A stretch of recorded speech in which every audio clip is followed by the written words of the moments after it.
This is ITV News with Nina Hussain.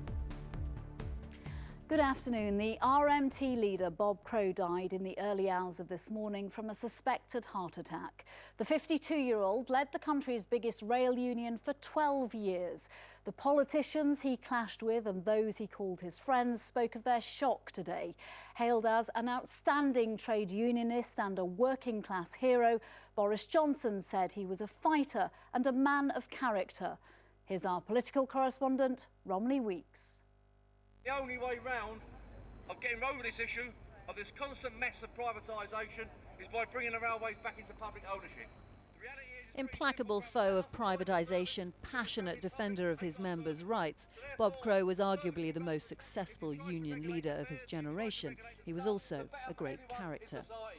Perhaps the mayor could come on a Saturday night and show us how it's done. Perhaps put his underpants on above his trousers and show that he's some kind of Superman. So what we've got basically is Tweedledee and Tweedledum, really. I mean, don't forget, the first people that started to intimate to ban strikes were people like Hitler before the war.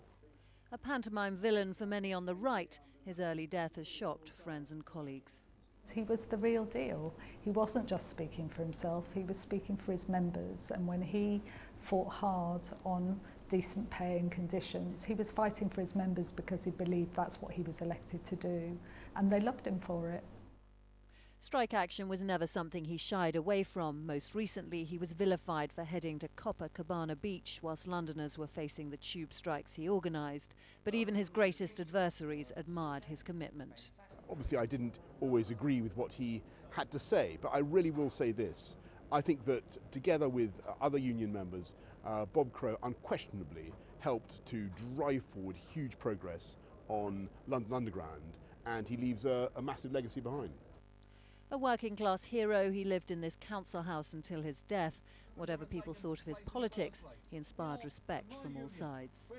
He was always very straight in his dealings. I mean, the truth was that we may have disagreed on certain aspects of what he would have liked to have seen happen to the railways, but I think both of us wanted to see the overall benefits of the railways and recognise the very important role that they can play. I can't think of any other group of working class people whose wages and conditions and pensions are as good today in real terms as they were 30 years ago. Every other working class job has been eroded. And I think the lesson for the next generation of trade union leaders coming up is be prepared to fight like Bob Crow was. You'll defend your members. Bob Crow once said he would have been a footballer or a weatherman if he hadn't been a union leader. The union movement would have been immeasurably poorer if he had. Romney, quite simply, a massive figure in the trade union movement.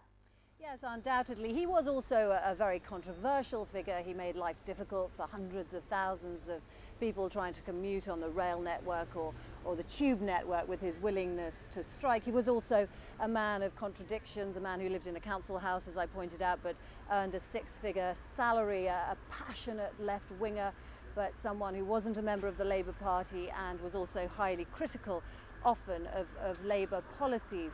But what he was undoubtedly was an absolutely phenomenally successful union leader at a time of declining union membership, declining union influence. He managed to increase membership of the RMT year on year. He also managed to increase the pay of his members even during the time of austerity.